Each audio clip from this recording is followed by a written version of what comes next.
കർത്താവിന് മഹത്വം. കർത്താവ് നമ്മളെ വീണ്ടും ഒരുമിച്ച് കൊണ്ടുവന്നു. എല്ലാറ്റിനുമായി സ്തോത്രം.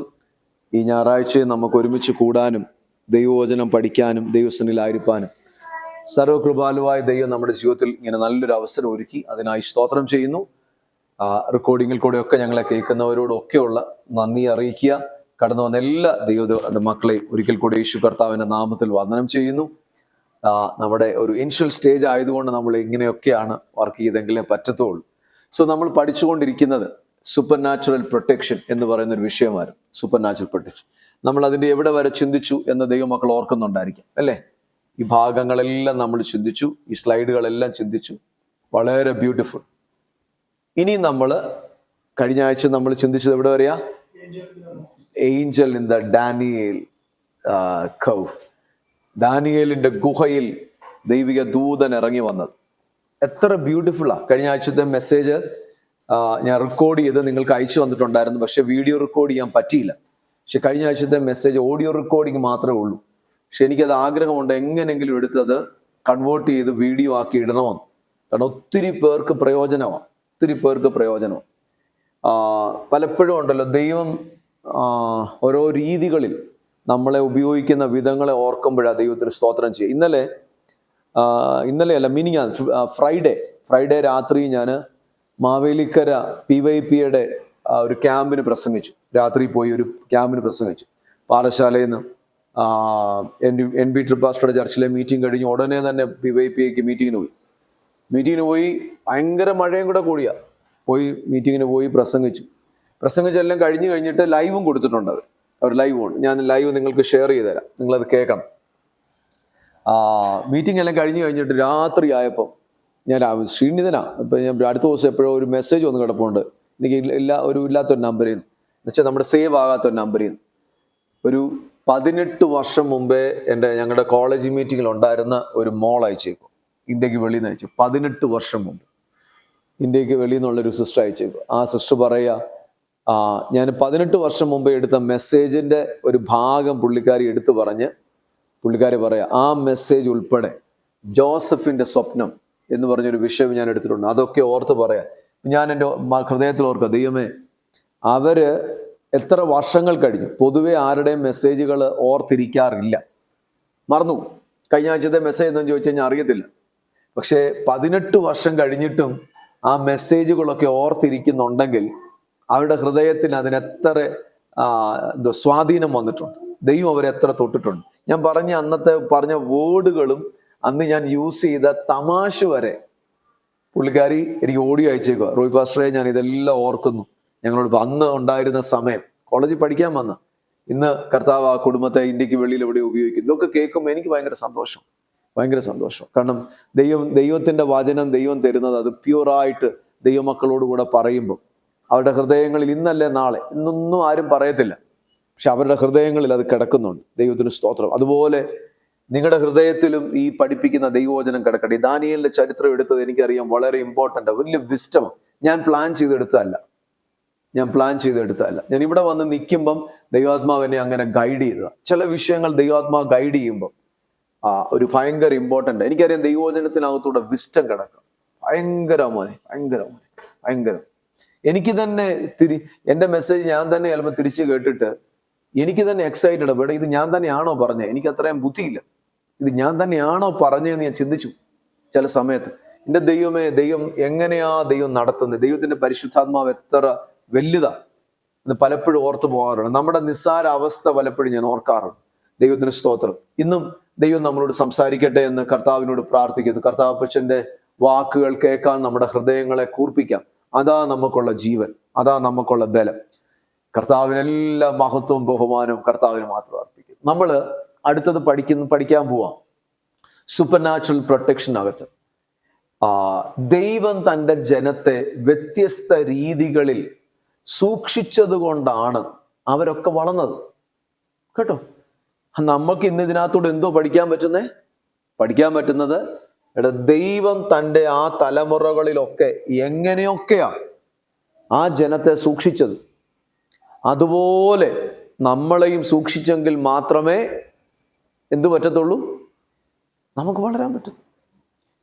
എൻ്റെ കർത്താവേ, ചില കാര്യങ്ങൾ പിന്നെ അങ്ങളെ ആൻറ്റി ചില കാര്യങ്ങളൊക്കെ നമുക്ക് ഈ ഓപ്പണായിട്ട് പറയാൻ പറ്റാത്ത ചില വിഷയങ്ങളൊക്കെയാണ്. എന്ന് വെച്ച് കഴിഞ്ഞാൽ ഓരോ യാത്രയ്ക്കകത്തൂടെ പോകും പിശാച് കൊണ്ടുവരുന്ന ഒത്തിരി തന്ത്രങ്ങളുണ്ട്. ഞാൻ ഒരു ഉദാഹരണം പറയാം, നിങ്ങൾക്ക് മനസ്സിലാകുന്നത് പോലെ. നമുക്ക് എല്ലാം പറയാൻ പറ്റിയില്ലെങ്കിൽ പോലും പറയാൻ പറ്റും.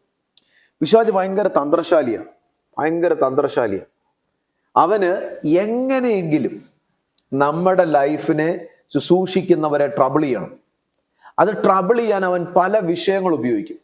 രോഗം നമ്മുടെ നേരെ അയക്കാം, നമ്മുടെ നേരെ കടഭാരം അയക്കാം, നമ്മുടെ നേരെ സാമ്പത്തിക നഷ്ടം ഇടാം, നമ്മുടെ നേരെ കുടുംബ പ്രശ്നം ഇടാം, നമ്മുടെ നേരെ വ്യത്യസ്തമായി വണ്ടിക്ക് നേരെ ആക്സിഡന്റ് ഇടാം. ഒന്നും വേണ്ട, റോഡിൽ കൂടെ പോകുന്നവന് പോലും നമ്മളോട് അങ്ങ് വാശി തോന്നും. കാരണം ഇവന്റെ അകത്ത് കിടക്കുന്ന ദുരാത്മാവിന് നമ്മളെ കാണുമ്പോൾ അങ്ങ് ബുദ്ധിമുട്ടാവുക.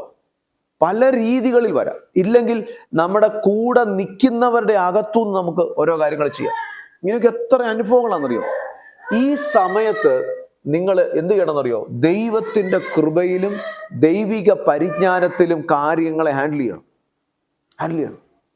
നിങ്ങൾ വലിയ ശ്രദ്ധിച്ചോണം.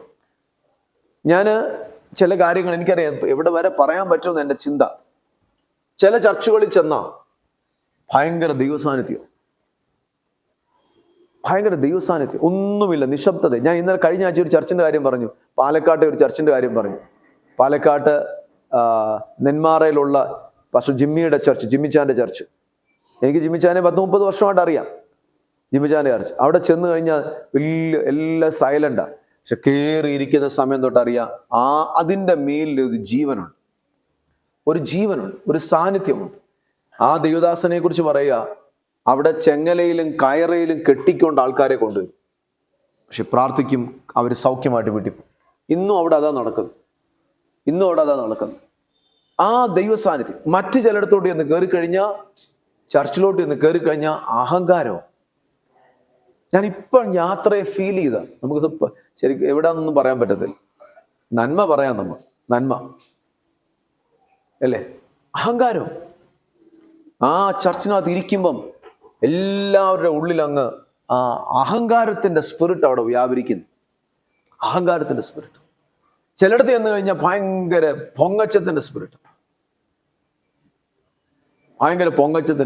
ഇങ്ങനെ പല തരത്തില്.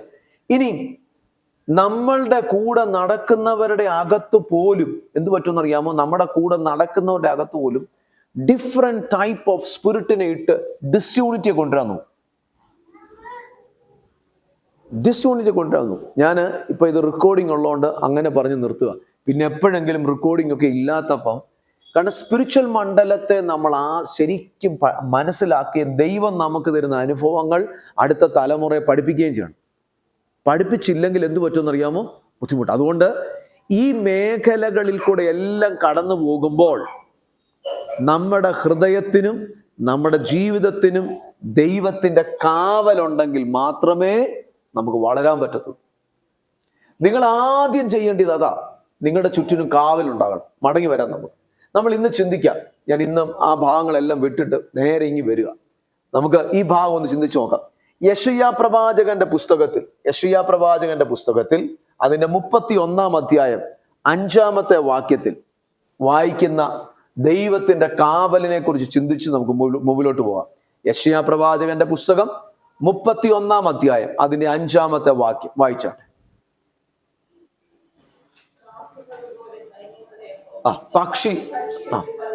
പക്ഷി ചുറ്റിപ്പറന്ന് കാക്കുന്നത് പോലെ സൈന്യങ്ങളുടെ യഹോവ യെരൂശലേമിനെ കാത്തുകൊള്ളും. അടുത്തത്, അവൻ അതിനെ കാത്തു രക്ഷിക്കും. നശിപ്പിക്കാതെ പരിപാലിക്കും. കണ്ടോ അവിടെ പറഞ്ഞേക്കുന്ന വാക്ക് കണ്ടോ?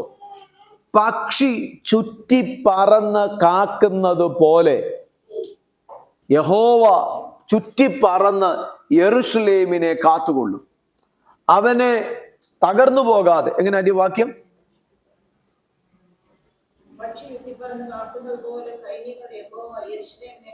യെരൂശലേമിനെ കാത്തുകൊള്ളും, അവൻ അതിനെ കാത്തു രക്ഷിക്കും. നശിപ്പിക്കാതെ അവൻ അതിനെ പരിപാലിക്കും. യെരൂശലേം എന്ന് പറഞ്ഞാൽ നമ്മുടെ ദൈവത്തിന്റെ ഹൃദയത്തിൽ കിടക്കുന്ന ഒരു പട്ടണം, ദൈവത്തിന്റെ ഹൃദയത്തിൽ കിടക്കുന്ന ഒരു സ്ഥലമാണ്. മഹാരാജാവിന്റെ നഗരമാകേണ്ടിയത, മഹാരാജാവിന്റെ നഗരം ആകേണ്ടിയ സ്ഥലമാണ്. അല്ലെങ്കിൽ അതിനുവേണ്ടി ദൈവം തെരഞ്ഞെടുത്ത യെരൂശലേം. ഈ യെരൂശലേമിനെ ദൈവം എങ്ങനെ സൂക്ഷിക്കുന്നെന്ന് പറഞ്ഞേ? പക്ഷി ചുറ്റിപ്പറന്ന് സൂക്ഷിക്കുന്നത് പോലെ എൻ്റെ ദൈവം സൂക്ഷിക്കുമെന്ന്. എങ്ങനെ പക്ഷി ചുറ്റിപ്പറന്ന് സൂക്ഷിക്കുന്നേ? പ്രത്യേകിച്ച് ആ വാക്ക് നമുക്ക് കഴുകന്റെ ജീവിതത്തിൽ കൂടെ പഠിക്കാം. കഴുകൻ എന്ന് പറഞ്ഞൊരു ബേർഡിന്റെ ജീവിതത്തിൽ കൂടെ പഠിക്കാം.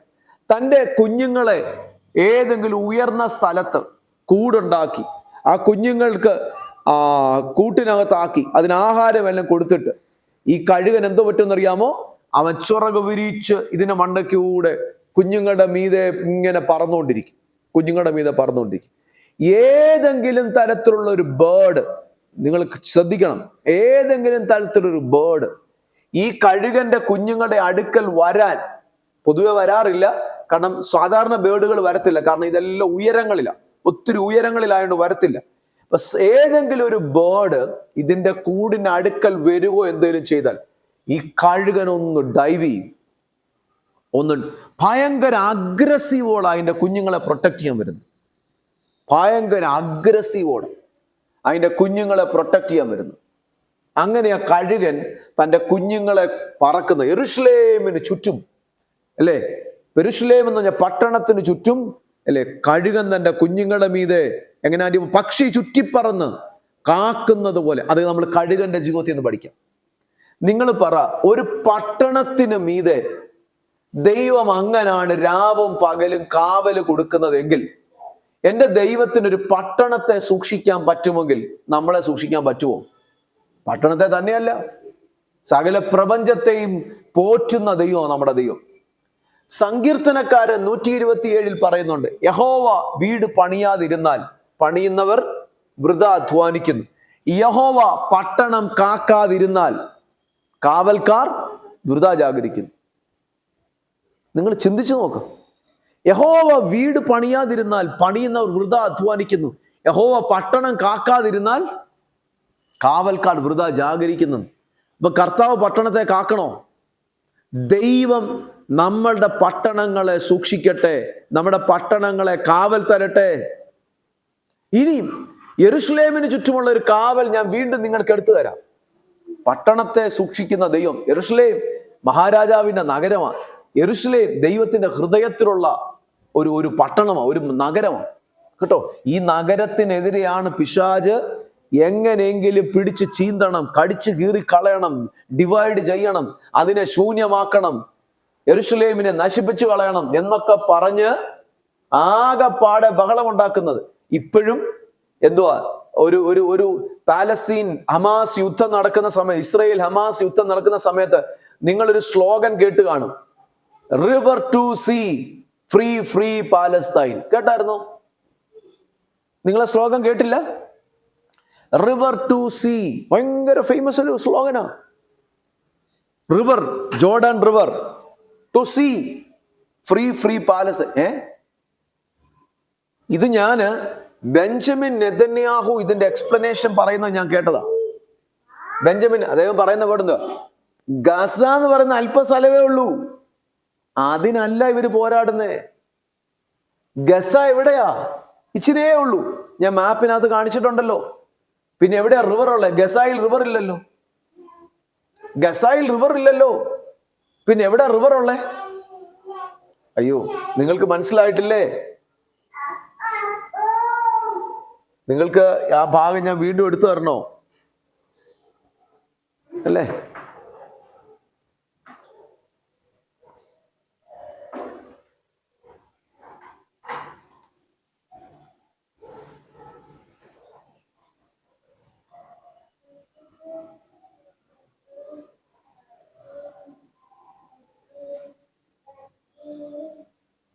നോക്കിക്കേ, എവിടെയാ റിവർ ഉള്ളത് പറഞ്ഞേ. നിങ്ങൾക്ക് ദൈവവചനം പഠിക്കുകയല്ലേ? നോക്കിക്കേ, ഇവിടെ ഗസ ഉള്ളത്. ഇതുണ്ട്, ഇവിടെ ഗസ കേട്ടോ. ഇത്രേ സ്ഥലമേ ഉള്ളൂ ഗസ, ഇത്രേ സ്ഥലമേ ഉള്ളൂ ഗസ. ഇവിടെയാണ് ഫൈറ്റിംഗ് നടന്നത്. ഇത് ഇസ്രായേലിന്റെ ബൗണ്ടറിയാ. ഇസ്രായേലിന്റെ ബൗണ്ടറി, ഇങ്ങനെ ബൗണ്ടറി പോകുന്നത്, ഇങ്ങനെ പോവാ, ഇങ്ങനെ ബൗണ്ടറി മേളിലോട്ട് പോവാ. ഈ ഞാൻ വരച്ചേക്കുന്ന ഈ സ്ഥലമാണ് Jordan river, river to sea. ഇത് മെഡിറ്ററേനിയൻ സീയാ. River to sea Palestine will free എന്ന് വെച്ച് കഴിഞ്ഞാൽ ഈ സ്ഥലം മൊത്തം ഫ്രീ ആക്കി കൊടുക്കണമെന്ന്. ഇതിനു വേണ്ടിയിട്ടല്ല അടി. മനസ്സിലായോ? അവരുടെ സ്ലോഗൻ എന്തുവാ? ഈ സ്ഥലത്തിന് വേണ്ടിയിട്ടാണെന്ന്. അല്ല, അല്ല, ഈ സ്ഥലത്തിന് വേണ്ടിയിട്ടല്ല. നിങ്ങൾ കാണുന്നവർ ശ്രദ്ധിച്ചോ, യെരുശലേം എന്ന് പറഞ്ഞ സ്ഥലമുള്ളത് ഇവിടെയാ. അതുകൊണ്ട് ഇവിടെ യെരുശലേം മഹാരാജാവിന്റെ നഗരമാകാൻ പോകുന്ന ദൈവം തെരഞ്ഞെടുത്ത സ്ഥലമാണ്. ദൈവം തെരഞ്ഞെടുത്ത സ്ഥലം. മടങ്ങി വരാം. യെരുശലേമിന് ചുറ്റും എന്തോ കാവലുണ്ട്, പക്ഷി ചുറ്റിപ്പറന്ന്. ഇനിയും നമ്മുടെ വാഴ്ത്തപ്പെട്ട കർത്താവിന്റെ വാക്ക് നമ്മളൊന്ന് വായിച്ചു നോക്കണം. നമ്മുടെ വാഴ്ത്തപ്പെട്ട കർത്താവ് ഒരിക്കൽ ഒലിവുമലയുടെ ഇറക്കം ഇറങ്ങി വരുമ്പോൾ യേശു കർത്താവ് ദൂരെ യെരുശലേമിനെ കണ്ടു. യെരുശലേമിനെ കണ്ടിട്ട് യേശു കർത്താവ് പറഞ്ഞൊരു വേർഡുണ്ട്, യെരുശലേമേ യെരുശലേമേ, എന്തോന്നറിയാമോ? പ്രവാചകന്മാരെ കൊന്നവളെ, പ്രവാചകന്മാരെ കൊന്നവളെ, കോഴി തന്റെ കുഞ്ഞുങ്ങളെ ചിറകിന്റെ മറവിൽ മറയ്ക്കുന്നത് പോലെ. ഇവിടെ കേട്ടത് എന്തുവാ? പക്ഷി ചുറ്റിപ്പറന്ന് കാക്കും. യേശു കർത്താവ് പറഞ്ഞ വേർഡ് എന്തുവാ? കോഴി തന്റെ കുഞ്ഞുങ്ങളെ ചിറകിന്റെ മറവിൽ മറയ്ക്കുന്നത് പോലെ. ആരെ മറയ്ക്കാമെന്ന്? യെരുശലേമിനെ. അവിടെ പറയുന്ന ഒരു വലിയ വേർഡുണ്ട്, കാവലിനകത്ത് നമ്മൾ നിൽക്കണം.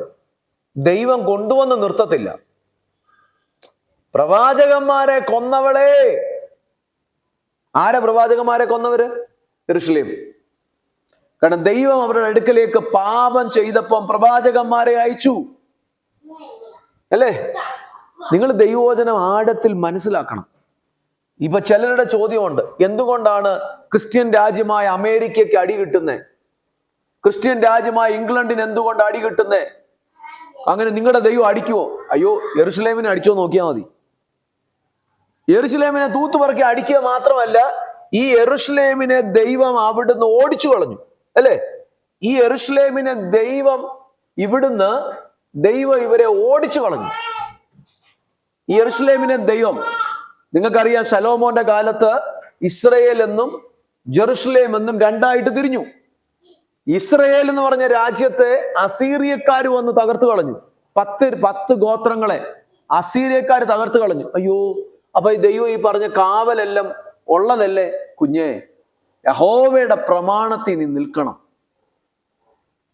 ഒരു ദൈവസഭയാകട്ടെ, ഒരു വ്യക്തിയാകട്ടെ, നീ ദൈവത്തിന്റെ കാവലിന് അണ്ടറിലായിരിക്കണം. എപ്പോഴും മേഘത്തിന്റെ തൂണിന്റെ കീഴിലായിരിക്കണം. അതിന് വെളിയിൽ പോയിട്ട് കാവല് കിട്ടാമെന്ന് പറഞ്ഞാൽ കിട്ടത്തില്ല. You have to come back to the under the fire of cloud. നീ ദൈവത്തിന്റെ മേഘ തൂണിന്റെ അടിയിലേക്ക് നീ വരണം. അവിടെ നിനക്ക് കാവലുണ്ട്. നമ്മൾ പുറപ്പാട് പുസ്തകം 17 പഠിച്ച വാക്യം ഓർക്കുന്നുണ്ടോ നിങ്ങൾ? എന്തും കൊണ്ടാണ് അമാലേക്കർ വന്ന് തോൽപ്പിച്ച് കളഞ്ഞെന്ന് ഓർക്കുന്നുണ്ടോ? ഓർക്കുന്നുണ്ടോ അയ്യാ? അമാലേക്കർ വന്ന് പാളയത്തിന് അരികിലുള്ളവരെ വെട്ടിക്കളഞ്ഞു. അപ്പൊ നോക്കി, യെരുശലേമിനെ ദൈവം തകർത്തു കളഞ്ഞു. യെരുശലേമിനെ ദൈവം ബാബിലോണി വിട്ടു. ബാബിലോൺ ഇനി ഇവിടെ വരും. ബാബിലോൺ എന്ന് പറഞ്ഞ ഇറാഖ, ആ സ്ഥലം, ഇന്നത്തെ സ്ഥലം, അവിടെ വിട്ടു. അപ്പം എന്തുകൊണ്ടാണ് ക്രിസ്ത്യൻ രാജ്യങ്ങൾക്കൊക്കെ വഴക്ക് കിട്ടുന്നേ? ദൈവത്തിന്റെ പ്രമാണത്തെ ആര് തെറ്റിച്ചോ നമ്മളോടുമുള്ളൊരു ദൂത.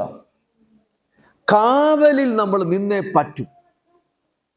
ദൈവത്തിന്റെ കാവലിൽ നമ്മുടെ മനസ്സിൽ 100 കൂട്ടം ചിന്ത വരാം, 100 കൂട്ടം ആശയം വരാം.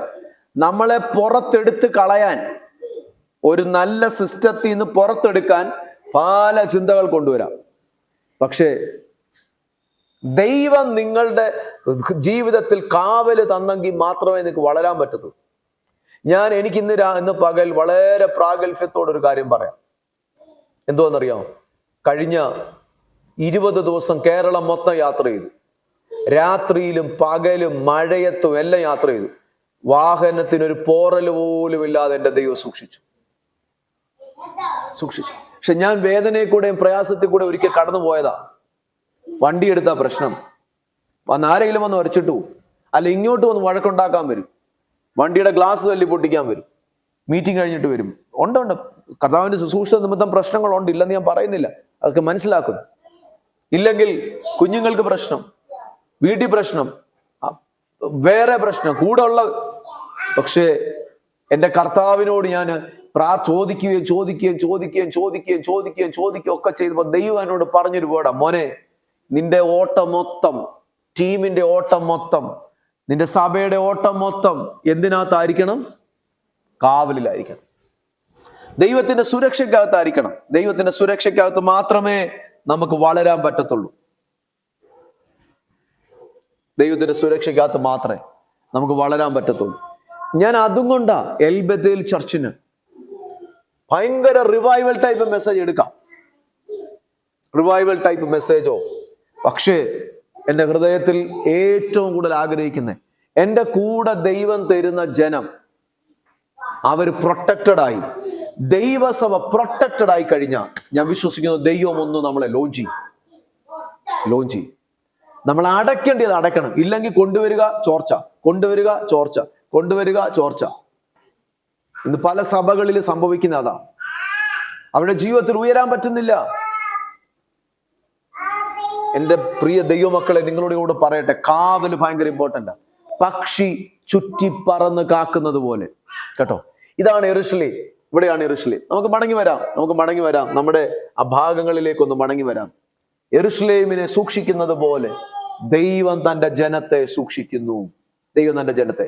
ഇനി യെരൂശലേമിന് മീതെ വിരിക്കപ്പെട്ട ഒരു ചിറക് എൻ്റെ കർത്താവിനുണ്ടെങ്കിൽ, യെരൂശലേമേ കോഴി തന്റെ കുഞ്ഞുങ്ങളെ ചിറകിന്റെ മറവിൽ മറയ്ക്കുന്നത് പോലെ ഞാൻ നിന്നെ മറയ്ക്കാൻ എത്ര വട്ടം എനിക്ക് മനസ്സായിരുന്നു. ആ ചിറക് നമ്മുടെ മീതെ വരട്ടെ, നിങ്ങളുടെ കുടുംബത്തിന്റെ മീതെ വരട്ടെ. ഇന്ന് തൊട്ട് നിങ്ങൾ ആ ചിറകിനടിയിലുള്ള ചൂട് അനുഭവിക്കും, കേട്ടോ. ആ ചിറകിനടിയിൽ എന്തൊക്കെയുണ്ട്? കാവലുണ്ട്, സംരക്ഷണമുണ്ട്. ആ ചിറകിനടിയിൽ നിങ്ങൾക്ക് വേണ്ടി ചൂടുണ്ട്. അയ്യോ, സന്തോഷമുണ്ടോ? ഒരു തള്ളക്കോഴി തന്റെ കുഞ്ഞുങ്ങളെ ചിറകിനടിയിലോട്ട് മറച്ചു കഴിഞ്ഞാൽ ഒന്നിനും കാണാൻ പറ്റത്തില്ല. എൻ്റെ കർത്താവേ, അങ്ങനെ ദൈവസഭ പ്രൊട്ടക്റ്റഡ് ആകട്ടെ. ഒരു ഇരുളിന്റെ ശക്തി നിന്നെ കാണത്തില്ല. നിന്റെ വീട്ടിൽ ഇടയ്ക്കിടയ്ക്ക് കയറി വരുന്ന ഒരു ദുഷ്ട വ്യാപാരങ്ങളും വന്ന് വീടിനകത്ത് വന്ന് വഴക്കുണ്ടാക്കുന്ന, നഷ്ടമുണ്ടാക്കുന്ന, നിന്റെ ബിസിനസ്സിനെ തകർക്കുന്ന, നിന്റെ ആരോഗ്യത്തെ തകർക്കുന്ന, നിന്റെ കുടുംബജീവിതത്തെ തകർക്കുന്ന യാതൊന്നും നിന്റെ അടുക്കൽ വരാതെ ദൈവം നിന്നെ അങ്ങ് പ്രൊട്ടക്റ്റ് ചെയ്യട്ടെ. ഒരു സ്തോത്രം പറയാമോ? അല്ലെ?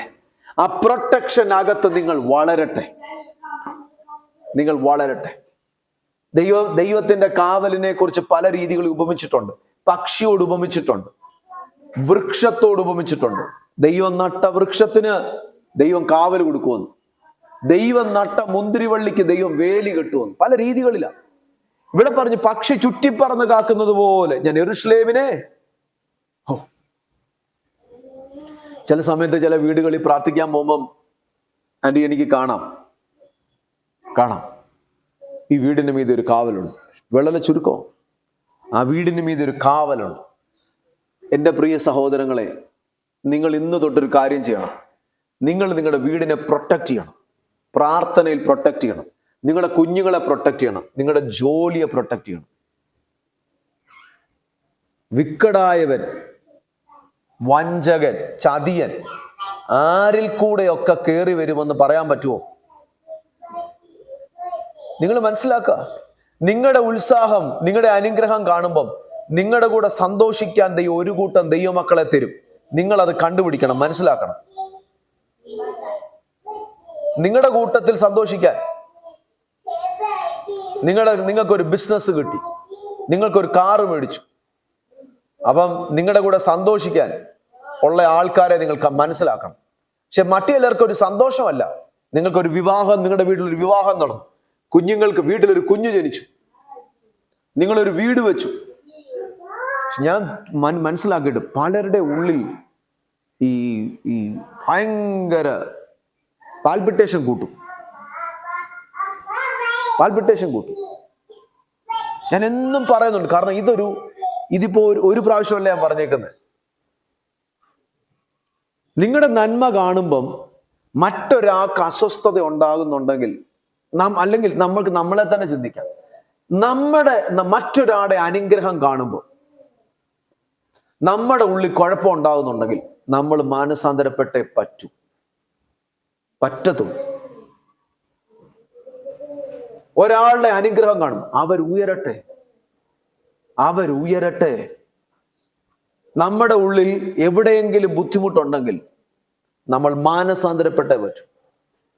കാരണം എൻ്റെ അപ്പൻ ഒരാളെ അനുഗ്രഹിക്കണമെങ്കിൽ അവന് കൃപ തോന്നണമെന്നുള്ളവരോട് അവന് കൃപ തോന്നണം. നമ്മൾ അതിന് അസൂയപ്പെട്ടാൽ നമ്മുടെ ഉള്ളിൽ വ്യാപരിക്കുന്ന പരിശുദ്ധാത്മാവ് ദുഃഖിക്കുക. ഞാൻ പലപ്പോഴും എന്നെ തന്നെ ശോധന ചെയ്യാറുണ്ട്.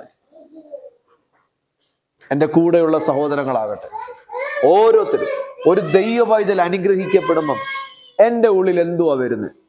എൻ്റെ ഉള്ളിൽ ശരിക്കും പറഞ്ഞാൽ സന്തോഷം. ഞാൻ കർത്താവിൻ്റെ സന്നിധിയിൽ നിന്നാണ് പ്രസംഗിക്കുന്നു അല്ലെ? കർത്താവ് പറഞ്ഞിട്ടുണ്ട്, 2 or 3 പേർ കൂടി വരുന്നവരുടെ മധ്യേ ഞാൻ വരാമെന്ന്. അപ്പം നമ്മുടെ മധ്യ ആരുണ്ട്? കർത്താവുണ്ട്.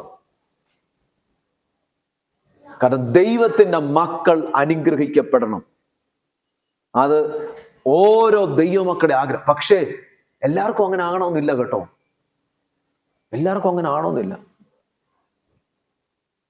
ജലസി, സ്പിരിറ്റ് ഓഫ് ജലസി ഉണ്ട്. ഇത് നമ്മളെ തൊടാതിരിക്കണമെങ്കിൽ നമ്മുടെ ചുറ്റിനും എന്തുണ്ടായിരിക്കണം? കാവൽ. ഒന്ന് പറയാമോ, എന്തുണ്ടായിരിക്കണം? കാവൽ. മോനെ, എല്ലാ ഫീൽഡിലും ഉണ്ട്. സ്പോർട്സ് ഫീൽഡിലും ഉണ്ട് കേട്ടോ. ഞാൻ പല ഉദാഹരണങ്ങൾ പറഞ്ഞിട്ടുണ്ട്. നോക്കി, എന്നെ കേൾക്കുന്ന എൻ്റെ പ്രിയ സഹോദരങ്ങളെ, നിങ്ങളെയും നിങ്ങളുടെ കുടുംബങ്ങളെയും, നിങ്ങൾക്കുള്ള സകലത്തെയും ദൈവം പ്രൊട്ടക്ട് ചെയ്യട്ടെ. നിങ്ങൾ വളരട്ടെ, ദേശത്ത് നിങ്ങൾ വർദ്ധിക്കട്ടെ, നിങ്ങൾ സന്താനപുഷ്ടിയുള്ളവരായി പെരുകി ഭൂമിയെ നിറയെ.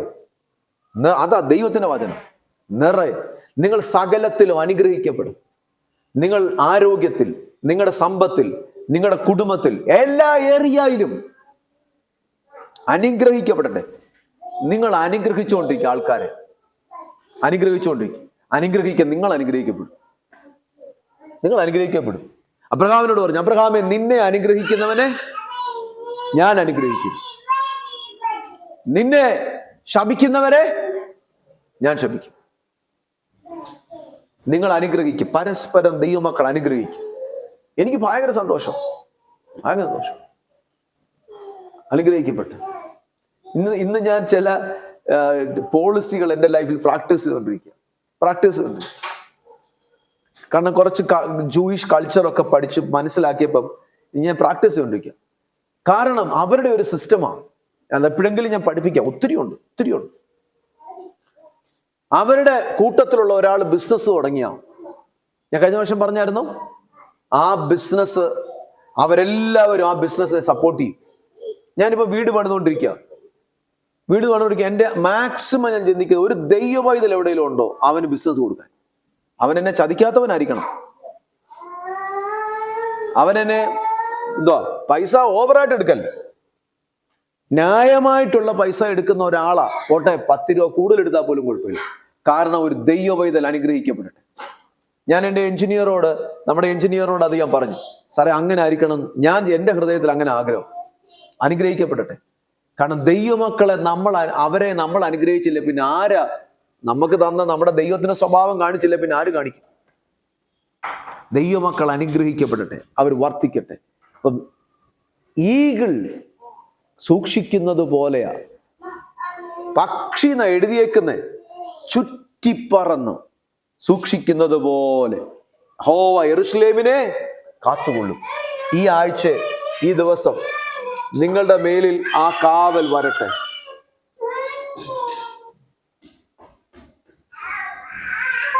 നമ്മുടെ മീതെ ആ ദൈവത്തിന്റെ കാവൽ വരട്ടെ കേട്ടോ. നമ്മുടെ മീതെ ദൈവത്തിന്റെ കാവൽ വരട്ടെ. രണ്ടാമത്തെ കാര്യം നമുക്ക് പഠിക്കാം. ഒന്നാമത്തെ കാര്യം നമ്മൾ കണ്ടു, പക്ഷി ചുറ്റിപ്പറന്ന് കാക്കുന്നത് പോലെ. രണ്ടാമത്തേത്,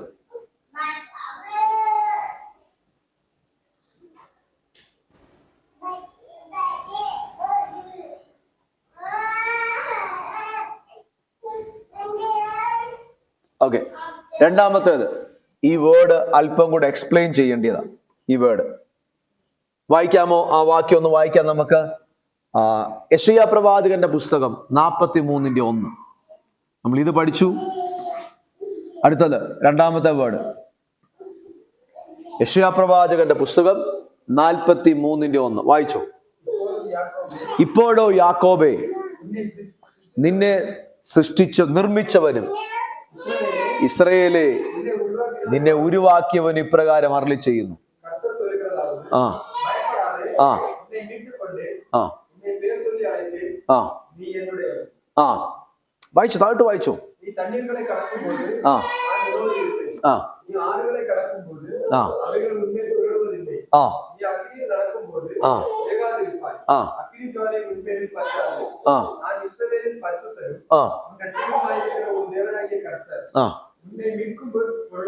ആ உனக்கு ஈடாக எத்தியோப்பியாவையும் சேபாவையும் கொடுத்தேன். நீ என் பார்வைக்கு அருமையானபடியால் கனம் பெற்றாய். நானும் உன்னை சிநேகித்தேன். ஆதலால் உனக்கு பதிலாக மனுஷர்களையும் ജീവനുக்கு ஈடாக ജനങ്ങളെയും കൊടുത്തேൻ. ഓയ്യോ മതി മോനെ. ആ വാക്ക് എനിക്ക് തോന്നുന്നു മലയാളത്തിൽ കൂടെ ഒന്ന് നോക്കിയേ, ഒന്ന് നോക്കിയേ. തമിഴിൽ വായിച്ചു 43-ാം അധ്യായം. നിങ്ങളെല്ലാവരും നോക്കണം. എനിക്ക് തോന്നുന്നു ഇന്ന് ആ വാക്ക് പറയാനേ പറ്റൂ. ഇപ്പോഴോ യാക്കോബെ, നിന്നെ സൃഷ്ടിച്ചവനും ഇസ്രായേലെ നിന്നെ നിർമ്മിച്ചവനുമായ ദൈവം ഒരാളെ സൃഷ്ടിക്കുക മാത്രമല്ല, ആ ദൈവത്തിന്റെ ഹൃദയമനുസരിച്ച് നിന്നെ നിർമ്മിക്കും, പണിയും. കേട്ടോ, നമ്മളെ സൃഷ്ടിച്ചു. ഇനി നമ്മൾ ദൈവത്തിന്റെ ഹൃദയപ്രകാരം പണിയപ്പെടണം, നിർമ്മിക്കപ്പെടണം. നിർമ്മിച്ചവനുമായ യഹോവ ഇപ്രകാരം അരുളി ചെയ്യുന്നു, ഭയപ്പെടേണ്ട, ഞാൻ നിന്നെ വീണ്ടെടുത്തിരിക്കുന്നു, നിന്നെ പേർ ചൊല്ലി വിളിച്ചിരിക്കുന്നു, നീ എനിക്കുള്ളവൻ തന്നെ, നീ എനിക്കുള്ളവൻ തന്നെ. നീ വെള്ളത്തിൽ കൂടി കടക്കുമ്പോൾ ഞാൻ നിന്നോട് കൂടെ ഇരിക്കും. നീ നദികളിൽ കൂടി കടന്നു പോകുമ്പോൾ അവ നിന്റെ മീതെ കവിയുകയില്ല. നീ തീയിൽ കൂടെ നടന്നാൽ വെന്തുപോകയില്ല, അഗ്നിജ്വാല നിന്നെ ദഹിപ്പിക്കുകയില്ല. ആ വാക്ക് ഞാൻ വായിക്കട്ടെ. നിന്റെ ദൈവം ഇസ്രായേലിന്റെ പരിശുദ്ധനുമായ യഹോവ എന്ന ഞാൻ നിന്റെ രക്ഷകൻ, നിന്റെ മറുവിലയായി. നിങ്ങൾ ആ വേർഡ് കേട്ടോ, നിന്റെ മറുവിലയായി. ഞാൻ ആ വേർഡ് എക്സ്പ്ലെയിൻ ചെയ്യാൻ പോവാ. നിന്റെ മറുവിലയായി ഞാൻ മിസ്രൈമിനെയും നിനക്ക് പകരമായി ഞാൻ കൂശിനെ, എത്യോപ്യ, നിനക്ക് പകരമായി കൂശിനെ, ശെബയെ ഞാൻ കൊടുത്തിരിക്കുന്നു. നീ എനിക്ക് വിലയേറിയവനും മാന്യനുമായി ഞാൻ നിന്നെ സ്നേഹിച്ചിരിക്കാൻ ഞാൻ നിനക്ക് പകരം മനുഷ്യരെയും നിന്റെ ജീവന് പകരം ജാതികളെയും കൊടുക്കുന്നു. ഭയപ്പെടേണ്ട, ഞാൻ നിന്നോട് കൂടെയുണ്ട്. നിന്റെ സന്തതിയെ ഞാൻ കിഴക്ക് നിന്ന് വരുത്തുകയും പടിഞ്ഞാറ് നിന്ന് ശേഖരിക്കുകയും ചെയ്യും. ഞാൻ വടക്കിനോട് തരിക. ഒരു ഭയങ്കര വേർഡാ കേട്ടോ. ഇതെന്തുവാന്ന് നിങ്ങൾക്ക് എക്സ്പ്ലെയിൻ ചെയ്യണം. എക്സ്പ്ലെയിൻ ചെയ്യണമെങ്കിൽ നമ്മുടെ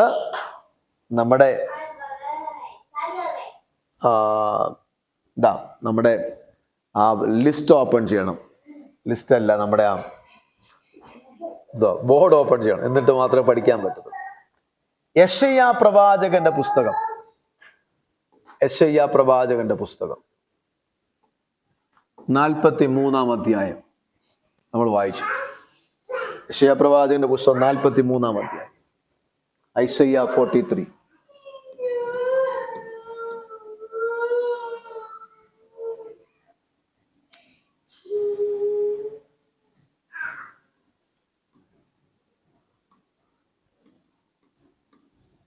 ഐസയ്യാ 43 ഇതിനകത്ത് പറഞ്ഞേക്കുന്ന വേർഡ്, യെശയ്യാവ് തൻ്റെ പുസ്തകം എഴുതുന്നത് BC 700-720 കാലഘട്ടങ്ങളിലാണ്. ഏകദേശം BC 700 കാലഘട്ടങ്ങളിലാണ് യെശയ്യാവ് തൻ്റെ പുസ്തകം എഴുതുന്നത്.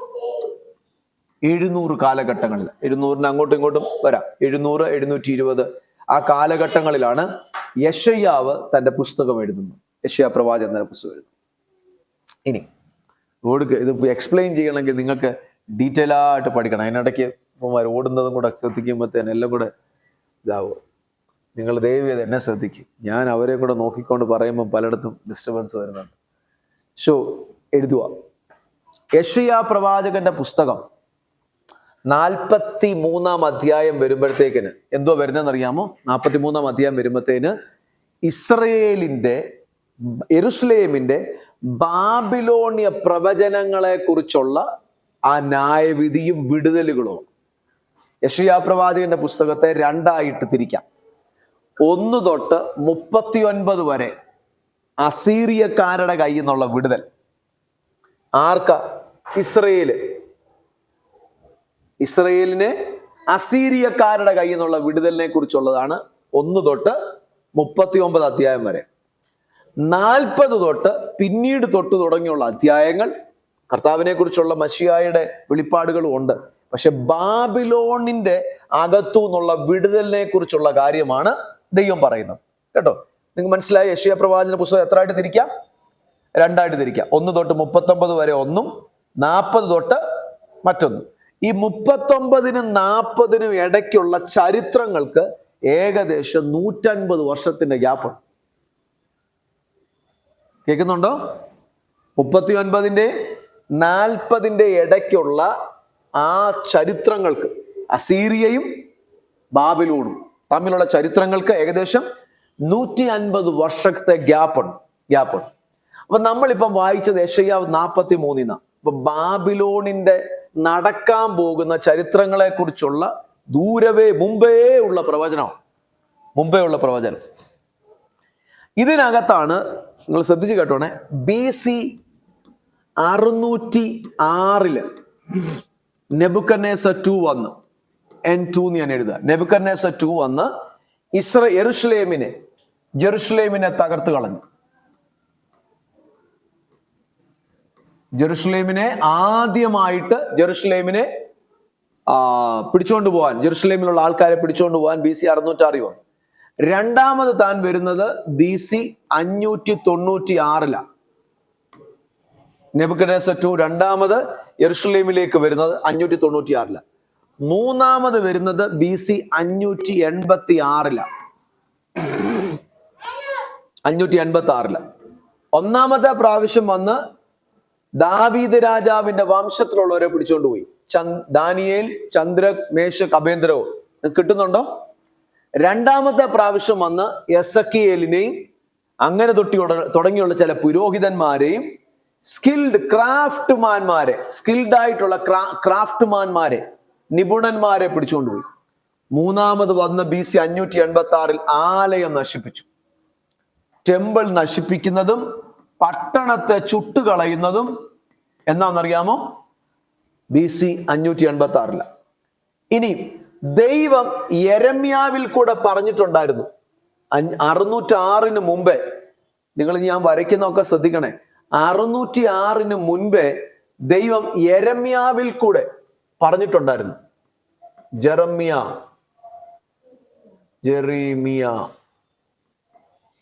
ജെറമ്യാവിൽ കൂടെ ദൈവം പറഞ്ഞിട്ടുണ്ടായിരുന്നു, ഇസ്രായേലേ നീ മടങ്ങിവാ, നിന്നെ ഞാൻ വീണ്ടെടുക്കാം, നിന്നെ കുഴിച്ചെടുത്ത ഖനിഗർഭത്തിലേക്ക് മടങ്ങിവാ, നിന്നെ വെട്ടിയെടുത്തടത്തേക്ക് മടങ്ങിവാ, നീ പൊട്ട ദൈവങ്ങളെ വിട്, നീ അന്യ ദൈവങ്ങളെ വിട്, നിന്റെ യഥാർത്ഥ ദൈവത്തിലേക്ക്, സൃഷ്ടിതാവിലേക്ക് നീ മടങ്ങി. ഇവർ കേട്ടില്ല. പക്ഷെ 606 യെരമ്യാവിൽ കൂടെ ദൈവം പറഞ്ഞു, ഈ ജനം എത്ര നാൾ പ്രവാസത്തിൽ പോകുന്നറിയാമോ? ഏകദേശം 70 വർഷം പ്രവാസത്തിൽ പോകും. 70 years പ്രവാസത്തിൽ പോകും. 70 വർഷം പ്രവാസത്തിൽ പോകും. യെരമ്യാവിൽ കൂടെ പറഞ്ഞു. 606 പറയുന്നത്. കണക്കുകൾ നോക്കിക്കോണം. 606 ദൈവം പറയുന്നത് 70 വർഷം പ്രവാസത്തിൽ പോകും. ആരാ പറയുന്നേ? പറഞ്ഞോ? യെരമ്യാവ് പറഞ്ഞു. ഇസ്രായേൽ മക്കൾ പ്രവാസത്തിൽ പോയി, 70 വർഷം പ്രവാസത്തിൽ കിടന്നു. പക്ഷെ പിന്നീട് ഇവർ വിടുതലാകുന്നത് എന്താണെന്നറിയാമോ? പിന്നീട് ഇവർ വിടുതലാകുന്നത് ഏകദേശം BC, ശ്രദ്ധിച്ച് കേൾക്കണേ, BC 539 നെബൂഖദ്നേസർ രാജാവിന്റെ മകനായ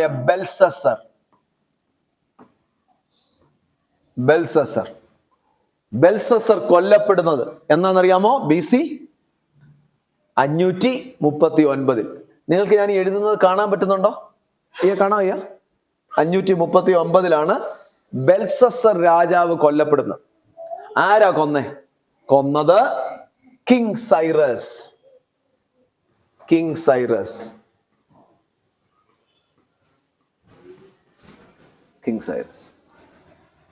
കോരഷ് രാജാവ് കൊന്നത്. എന്നാ കൊന്നത്? BC 539. ഇനി BC 536 കിങ് സൈറസ് ദാര്യാവേശും കൂടെ ചേർന്ന് നെബൂഖദ്നേസർ രാജാവ് യെരൂശലേമിൽ നിന്ന് പിടിച്ചോണ്ട് വന്നവർ തിരിച്ചു പോകാൻ പെർമിഷൻ കൊടുക്കുന്ന എന്നാന്നറിയാമോ? BC 536. മോനെ കിട്ടിയോ എത്രയും? 36. ബാബിലോൺ ആണ് ഇസ്രായേൽ ജനത്തെ ഉപദ്രവിച്ചത്. പക്ഷെ ബാബിലോണെ ആര് തകർത്ത് കളഞ്ഞു? കിങ് സൈറസ് തകർത്ത് കളഞ്ഞു. ഇന്നു വരെ പിന്നീട് എഴുന്നേറ്റിട്ടില്ല. ഒരു ഭയങ്കര വാസ്റ്റ് ഹിസ്റ്ററി ഞാൻ പറയാൻ പോകും.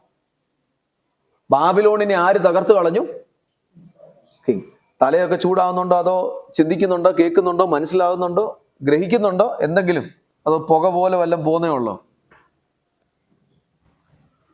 ഒരു ബാബിലോൺ എന്ന് പറഞ്ഞ ഭയങ്കര സാമ്രാജ്യത്തെ ആര് തകർത്ത് കളഞ്ഞു?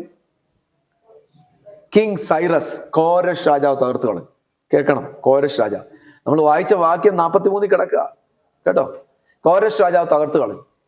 കോരഷ് രാജാവ് ഇവരെ ജാതികീയന തകർത്ത് കളയുമ്പോൾ, ബാബിലോണിനെ തകർത്ത് കളയുമ്പോൾ ദൈവം എന്തോർത്തറിയാം?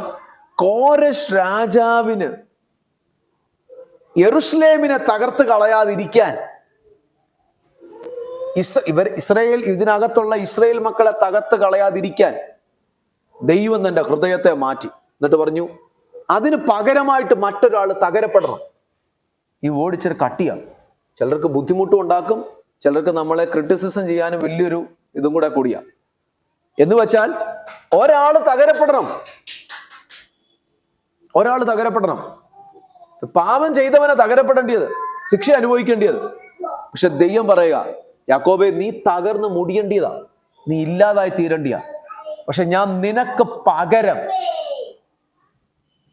ശെബയെയും, നിനക്ക് പകരം ഞാൻ കൂഷിനെയും, നിനക്ക് പകരം ഞാൻ വേറൊരു രാജ്യത്തിന്റെ പേര് പറയുന്നുണ്ട്, ഞാൻ മിശ്രയും, 3 രാജ്യത്തിന്റെ പേര് പറയുന്നുണ്ട്. 3 രാജ്യത്തിന്റെ പേര്. നിനക്ക് മറുവിലയായി ഞാൻ മിശ്രൈമിനെയും, നിനക്ക് പകരമായി കൂഷിനെയും ശെബയെയും ഞാൻ കൊടുക്കും. 3-ാം വാക്യം. നീ തകരേണ്ടിയതാ, പക്ഷെ നിനക്ക് പകരമായിട്ട് ഞാൻ 3 രാജ്യങ്ങളെ കൊടുക്കും. പക്ഷെ എന്നാലും ഞാൻ നിന്നെ വിട്ടുകൊടുക്കത്തില്ല. മറുവില നിനക്ക് പ്രതിവിധിയായി, നീ തകരേണ്ടിയടുത്ത് പകരമായി നിന്നെ ഞാൻ ഓമന പേര് ചൊല്ലി വിളിച്ചതുകൊണ്ട്. നിങ്ങൾക്ക് എനിക്കറിയാം അത്തരം കൊണ്ട് മനസ്സിലാവുന്നില്ല, പക്ഷെ ഞാൻ ഒരു ഉദാഹരണം കൂടെ പറയുമ്പോൾ നിങ്ങൾക്ക് മനസ്സിലാവും. നിങ്ങൾക്ക് വേർഡ് കിട്ടിയോ? നോക്കിയേ, യെരൂശലേമിന്, നിങ്ങൾ എന്നെ ശ്രദ്ധിച്ചാട്ടെ, യെരൂശലേമിന് ഇത് സംഭവിക്കുന്ന എന്നാന്നറിയാമോ? സൈറസ് വന്ന് ബാബിലോണിനെ തകർക്കുന്നതും, സൈറസിന് വേണ്ടി ദൈവം സൈറസിന്റെ കരങ്ങളിൽ ഈജിപ്തിനെയും മിസ്രൈമിനെയും കൂഷിനെയും ഒക്കെ ദൈവം വിട്ടുകൊടുത്തു. ഇത് വിട്ടുകൊടുക്കുന്ന എല്ലാം 536, 39 ആ കാലഘട്ടങ്ങളിലാണ്. സൈറസ് അധികം നാൾ ജീവിച്ചിരുന്നില്ല. സൈറസ് പെട്ടെന്ന് മരിച്ചുപോയി. സൈറസ് ഒത്തിരി നാൾ ജീവിച്ചിരുന്നില്ല. ഈ യുദ്ധം എല്ലാം കഴിഞ്ഞ് സൈറസ് മരിച്ചുപോയി. പക്ഷെ അതിനു മുമ്പേ സൈറസിന് ശെബയെയും കൂഷിനും എല്ലാം വിട്ടുകൊടുത്തു, അല്ലെങ്കിൽ മേദ്യ പേർഷ്യ രാജ്യങ്ങൾക്ക് വിട്ടുകൊടുത്തു. പക്ഷേ ഈ വചനം എഴുതുന്നത് എന്നാന്നറിയാമോ? യെശയ്യാ എഴുതുന്നത് എന്നാ? യെശയ്യാ എഴുതുന്നത് എന്നാ? BC 700.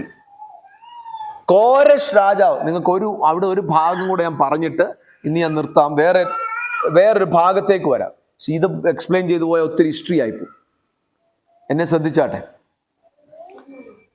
കിങ് സൈറസ് ജനിക്കുന്നതിന്റെ 150 വർഷങ്ങൾക്ക് പുറകിൽ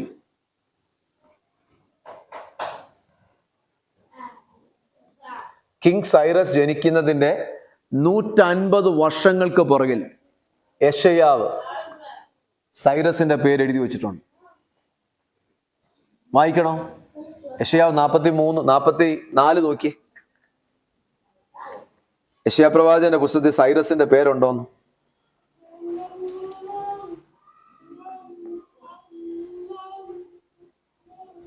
44 ഒന്ന് വായിച്ചേ.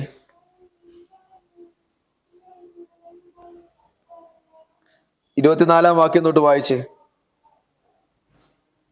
അല്ലെങ്കിൽ 24 വായിച്ചേ. യാക്കോബിനെ കുറിച്ച്, നിന്റെ വീണ്ടെടുപ്പുകാരനും ആ ആ ആ ആ ആ ആഹാ, ഞാൻ ജൽപ്പകന്മാരുടെ ശകുനങ്ങളെ വ്യർത്ഥമാക്കുകയും ആ ആ ആ ആ ആ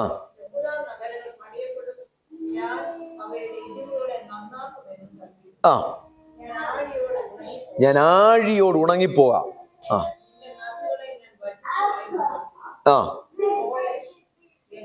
ആഹാ എന്ന് പറഞ്ഞ ഇത് കോരശ്. ഇനി 45 അധ്യായം തുടങ്ങുന്ന കോരശിനെ കുറിച്ചാ. യഹോവ തന്റെ അഭിഷക്തനായ കോരശിനോട്, കോരശ് യഹൂദനല്ല, കോരശ് ജാതികീയനാ. കോരശ് യഹൂദനല്ല, കോരശ് ആരാ? ജാതികീയൻ. കോരശിന്റെ ജനനത്തിന്റെ എത്ര വർഷം മുമ്പേ ദൈവം പറഞ്ഞു? 150 വർഷം മുമ്പേ. കോരശിന്റെ വല്യപ്പൻ ജനിക്കുന്നതിനെക്കാട്ടിലും മുമ്പേ ദൈവം പ്രവചിച്ചു, അല്ലെങ്കിൽ ദൈവം കൽപ്പിച്ചു, കോരശ് എന്റെ ഇടയൻ. ഇനി അടുത്തത്, ഈ കോരശ് എങ്ങനെ ഇടയനാകുന്നത്? കോരശ് രാജാവിന്റെ മോനല്ലേ, പിന്നെ എങ്ങനെ ഈ പുള്ളി ഇടയനാകുന്നത്? പഠിക്കണം. നിങ്ങൾ കേട്ടിട്ടുണ്ടോ അത്? ഞാൻ തന്നെ ക്ലാസ് എടുത്തതുകൊണ്ട്. കോരശ് എങ്ങനെ ഇടയന് ആകുന്നത്? ദൈവമേ, ഇതൊക്കെ കേട്ട് കഴിഞ്ഞിട്ട് എൻ്റെ കർത്താവിൻ്റെ മഹത്വം എത്ര വലുതാ. നമ്മുടെ ഒരു കൊച്ച ആയുസ്സും കൊണ്ടോ സ്റ്റേജിൽ കയറി നിൽക്കുമ്പം കുറെ വെള്ള ഷർട്ട് ഇട്ടുകൊണ്ട് കയറി നിൽക്കുമ്പം വെളിപ്പെടുന്നതല്ല. അത് വെളിപ്പെടും. സകല പ്രപഞ്ചത്തിന്റെ ഉൽപ്പത്തി തൊട്ട് അവസാനം വരെയും എൻ്റെ ദൈവത്തിന്റെ മഹത്വം ഇങ്ങനെ വ്യാപരിച്ചുകൊണ്ടിരിക്കും. തലമുറകൾ കഴിഞ്ഞാലും, ആരൊക്കെ മാറ്റപ്പെട്ടാലും, ആരൊക്കെ വരുന്നതിന് മുമ്പേ ആർക്കറിയാം? നമ്മൾ ജനിക്കുന്നതിനെക്കാട്ടിലും മുമ്പേ ദൈവത്തിന് അറിയാം നമ്മളിവിടെ വരണമെന്ന്. ഏത് മാതാപിതാക്കളുടെ മക്കളായിട്ട് ജനിക്കണമെന്ന് ദൈവത്തിന് അറിയാം. നിന്നെ ജനിപ്പിച്ചതിനകത്ത് ദൈവത്തിന്റെ ഒരു പർപ്പസ് ഉണ്ട് കേട്ടോ. കോരശ്, ഇനി ഞാൻ നിങ്ങൾക്ക് ആ വായിച്ച വാക്യത്തിന് എക്സ്പ്ലെയിൻ പറയാം. ഇപ്പൊ കോരശ് ജനിക്കുന്നതിനെക്കാട്ടും മുമ്പേ യെശയ്യാവ് പ്രവചിച്ചു. യെശയ്യാവ് പ്രവചിച്ചേക്കുവാ, നിനക്ക് പകരം ഞാൻ കൂശിനെയും മിസ്രയീമിനെയും ശെബയെയും ഞാൻ വിട്ടുകൊടുക്കും. യാക്കോബേ, നിന്നെ ഞാൻ ശിക്ഷിക്കും, പക്ഷെ നിന്നെ ഞാൻ എന്നേക്കുമായി തകർത്ത് കളയത്തില്ല. നിന്നെ ഞാൻ ശിക്ഷിക്കും, പക്ഷെ നിന്നെ ഞാൻ എന്നേക്കുമായി തകർത്ത് കളയത്തില്ല. ആ വാക്കിന്റെ അർത്ഥം ഇനി ഞാൻ ഒരു ഉദാഹരണത്തിൽ കൂടെ പറഞ്ഞാൽ നിങ്ങൾക്ക് മനസ്സിലാവും. പലപ്പോഴും നമ്മുടെ ജീവിതത്തിലെ തെറ്റുകളും പാപങ്ങളും ശത്രു എടുത്തോണ്ട് വന്നു നമ്മളെ എന്നേക്കുമായിട്ട് മുടിച്ചു കളയാൻ ശത്രു ശ്രമിക്കും. നമ്മുടെ നേരെ ക്ലെയിം ചെയ്യാൻ ഏതെങ്കിലും അവകാശവാദങ്ങൾ ശത്രുവിനുണ്ടെങ്കിൽ, ഏത് രീതിയിലാകട്ടെ, അത് സ്പിരിച്വലി ആകട്ടെ, ഫിസിക്കലി ആകട്ടെ, സൈക്കോളജിക്കലി ആകട്ടെ, ഇമോഷണലി ആകട്ടെ, നമ്മുടെ ജീവിതം ദൈവ സന്നിധിയിൽ ക്ലീൻ ആയിരിക്കണം, ക്ലെൻസ് ആകണം. ഇപ്പം യാക്കോബിന്റെ ലൈഫിൽ ഇഷ്ടം പോലെ അകൃത്യമുണ്ട്. നിന്നെ സൃഷ്ടിച്ചവനും നിന്നെ നിർമ്മിച്ചവനും ഒക്കെ ഉണ്ട്. പക്ഷെ നിന്റെ ജീവിതത്തിൽ, നിന്റെ മക്കളുടെ ജീവിതത്തിൽ അങ്ങനെ നീ ദൈവപ്രമാണം അനുസരിച്ച് നിന്നില്ല. പക്ഷെ നീ തകർന്നു പോകേണ്ടതാണ്. പക്ഷെ നിന്നെ ഞാൻ സ്നേഹിച്ചത് കൊണ്ട് നിന്നെ ഞാൻ തകർത്ത് കളഞ്ഞില്ല, പക്ഷെ ശിക്ഷ കിട്ടി. ഇനി ആ വേർഡിന്റെ അർത്ഥം ഞാൻ പറയാം. നിനക്ക് പകരം ഞാൻ ശെബയെ കൊടുത്തു, മറുവിലയായി കൊടുത്തെന്ന്. ആൻറ്റി, മറുവില. ഞാൻ എൻ്റെ ലൈഫിൽ നിന്നൊരു ഉദാഹരണം പറയാം കേട്ടോ. എൻ്റെ ദൈവമേ, മനസ്സിലാകേണ്ടതുപോലെ മനസ്സിലാകട്ടെ എല്ലാവർക്കും. 2006 ഇന്നേക്ക് 19 വർഷം പുറകിൽ, അല്ലേ? 19 ആണോ? അല്ല, എത്ര വർഷമായി? ഇത് 2025 അല്ലേ? 2025, അടുത്ത 2026 ആവുക. 19 വർഷമായില്ലേ? 19 years പുറകിൽ. അയ്യോ, 19 years പുറകിൽ. 19 ആണോ? ദൈവമേ, 19 years പുറകിൽ ഒരു യൂത്ത് മീറ്റിംഗ് നടത്താൻ വേണ്ടി പോവാം. ഭയങ്കര യൂത്ത് മീറ്റിംഗ്. ഭയങ്കര യൂത്ത് മീറ്റിംഗ് നടത്താൻ പോകും. അതിനകത്ത് ഇനിഷ്യേറ്റീവ് എടുക്കുന്ന ഞങ്ങൾ 3 പേര്, 3 സഹോദരങ്ങളെ, ഞാനും ബൈജു ദിലീപും. അത് 3 പേരും അവരെല്ലാം എൻ്റെ 2 പേരും എൻ്റെ സ്നേഹിതന്മാരാണ്, വളരെ വേണ്ടപ്പെട്ട സ്നേഹിതന്മാർ. ഞങ്ങൾ ഇനിഷ്യേറ്റീവ് എടുത്തു. ഞങ്ങളെല്ലാവരും കൂടി മീറ്റിംഗ് നടത്താം. അതിനകത്ത് ഞാൻ ആ സമയത്ത് സ്റ്റേജിൽ കയറത്തില്ല. എൻ്റെ ജോലി അവർ പാട്ട് പാടാൻ വേണ്ടി അവർക്ക് വേണ്ടിയിട്ടുള്ള എല്ലാ സഹായവും ചെയ്തു കൊടുക്കും. മീറ്റിങ്ങുകളെല്ലാം കോർഡിനേറ്റ് ചെയ്യുക, ഇലക്ട്രിക്കൽ, ജനറേറ്റർ, സൗണ്ട്, വീഡിയോ ഇതെല്ലാം സെറ്റ് ചെയ്ത് കൊടുക്കുക. എല്ലാം റെഡിയാക്കി പ്ലാറ്റ്ഫോം സെറ്റ് ചെയ്ത് കൊടുക്കുക. അവർ പാട്ട് പാടും. കാരണം എനിക്ക് പാട്ട് പാടാൻ അറിയത്തില്ല, അവർ പാട്ട് പാടും. അവർ ട്രെയിൻഡ് ആൾക്കാർ. അവരിങ്ങനെ ഇങ്ങനെ കയറാൻ തുടങ്ങും. മീറ്റിംഗ് നടക്കാൻ പോവാം. 2006 ജാനുവരി 26 എനിക്കാണെങ്കിൽ ഒരു കാര്യം അറിയാതെ ഞാൻ കോർഡിനേറ്റ് ചെയ്യാം. 3 പേര് ഒരുമിച്ച് കോർഡിനേറ്റ് ചെയ്യും. ഞങ്ങൾ കോർഡിനേറ്റ് ഫസ്റ്റ് ടൈം മീറ്റിംഗ് നടക്കാം. നോക്കിയപ്പോഴത്തേന് 3 മണിക്ക് മീറ്റിംഗ് തുടങ്ങണം. 2:30 ആയപ്പോഴത്തേന് പിള്ളേരൊക്കെ അവിടുന്ന് ഇവിടുന്ന് എല്ലാം നഴ്സിംഗ് കോളേജിൽ നിന്ന് പിള്ളേർ വരാൻ തുടങ്ങി. ഞങ്ങൾ കുറെ നഴ്സിംഗ് കോളേജിൽ ഇൻഫോം ചെയ്തു. പിള്ളേർക്ക് പോകുന്നു. 26-ാം തീയതി ലീവാ. പിള്ളേർ നോക്കിയപ്പോഴത്തേന് പിള്ളേരെല്ലാം കൊണ്ട് ചർച്ചിൽ നിന്നുള്ളവരാരുമില്ല. പിള്ളേർ വന്ന് നിറയുക ചർച്ചിൽ. ഇതാ ഞാൻ സ്വപ്നം കാണുക. പെട്ടെന്ന് ഞാനും പാസ്റ്ററും കൂടെ, പാസ്റ്റർ അവിടെ ഇല്ല, ആരുമില്ല. ഞാൻ അവിടെ ചെന്നപ്പോഴത്തേന് പിള്ളേർ വന്ന് പറയും. ഞാൻ ആൾക്കാരെ വിളിച്ചു പറഞ്ഞു, എൻ്റെ ഇവിടെ ചർച്ചിലൊന്നും ആരുമില്ല. പിള്ളേർ വന്ന് ചർച്ചിൽ ഒത്തിരി പേര് വന്നു. ഒന്ന് കൺട്രോൾ ചെയ്യാൻ പോലും ആരുമില്ല. അത് 50-ഉം 60-ഉം ഒന്നുമല്ല, 100-ഉം 200-ഉം 300-ഉം പേര് വന്ന് നിറയുക. ചർച്ച വന്ന് നിറയുക. ഇങ്ങനെ വെള്ളം ഒഴി വരുന്നു ഇങ്ങനെ വരുമായിരുന്നു. എല്ലാവരും വന്നിരുന്നു. പാട്ട് പാടാൻ അന്ന് വിളിച്ചിരിക്കുന്നത് വിജെ ട്രാവൻ, ബെന്നി പ്രസാദ്. ടെസ്റ്റിമണി പറയാൻ അന്ന് വിളിച്ചിരുന്നത് സ്പടികം ജോർജ് എന്ന് പറഞ്ഞ സിനിമാ നടനുണ്ട്. അപ്പൊ അദ്ദേഹം ടെസ്റ്റിമണി പറയാൻ വേണ്ടി വിളിച്ചിരുന്നു അന്നത്തെ സമയത്ത്. അപ്പൊ അതിന് അവിടെ ഇവിടെയൊക്കെ പിള്ളേരെല്ലാം കൂടെ വന്നു. ഞാൻ അവരോട് ഓരോന്നൊക്കെ പറയുന്നു.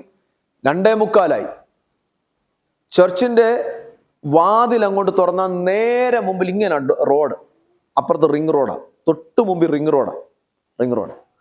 ചർച്ചിന്റെ വാതിലിനടുക്കൽ നേരെ അന്നായിരുന്നു റോഡ് അവിടെയായിരുന്നു. പിന്നെ ഇപ്പുറത്ത് പോയത് റോഡ് നേരെ മുമ്പിലായിരുന്നു. ചള്ള റോഡാ, അഴുക്ക് റോഡാ. എന്ന് വെച്ചാൽ മഴ പെയ്ത് എല്ലാം കൂടെ കിടക്കുക. ചർച്ചിന് ഇങ്ങനെ മതിലില്ല, എന്ന് വെച്ചാൽ ഭിത്തിയില്ല, എല്ലാം ഷാമിയാന ഇട്ടേക്കുക. ഷാമിയാന അങ്ങനെ കവർ ചെയ്തേക്കുക. മേളിലും ഒക്കെ ഷീറ്റ് ഉണ്ട് അവിടെ ഇവിടെ, എന്നാലും ഷാമിയാന ഇട്ടേക്കുക. അത്രേ ഉള്ളൂ. അപ്പൊ ഇതൊക്കെ പറയുന്നതിന്റെ കാര്യം, അന്ന് 100x100 ഉള്ളു ചർച്ച്. 100 അടി നീളം, 100 അടി വീതി, അത്രേ ഉള്ളു ചർച്ച്. 100 അടിയില്ല. അത് 100x100 അത്രയും കണ്ടേ ഉള്ളു ചർച്ച്. ഇങ്ങനെ ഇരിക്കുക. എല്ലാം ഷാമിയാൻ ഇട്ടേക്കോ. കേസുകളും പ്രശ്നങ്ങളും ഒക്കെ നടക്കുന്നത് കൊണ്ട് ഒന്നും പണിയാൻ പറ്റുന്നില്ല. ഇങ്ങനെ ഇരിക്കുക. എന്താണ്ടൊരു സംഭവം നടന്നു റിംഗ് റോഡിൽ. മീറ്റിങ്ങിന് ഞാൻ ഇനിഷ്യേറ്റീവ് എടുത്തേക്കുക. കൂട്ടമായിട്ട് ആള് വരുന്നു. ചർച്ചിനന്ന് കേസുകളാ. ചർച്ചിനെതിരെ ഇഷ്ടം പോലെ ആൾക്കാരുണ്ട്. പാസ്റ്റർ ഇല്ല, സീനിയർ പാസ്റ്റർ ഇല്ല, ആരും അവിടെ ഇല്ല, ഞാൻ തന്നെ ഉള്ളൂ. മീറ്റിങ്ങിന് ഇനിഷ്യേറ്റീവ് എടുക്കുന്ന ഞാനാ. എൻ്റെ കൈ പൈസയും ഇല്ല, എനിക്ക് ലാംഗ്വേജും അറിയത്തില്ല, കന്നഡ അറിയത്തില്ല, ഇംഗ്ലീഷും പ്രോപ്പർലി അറിയത്തില്ല.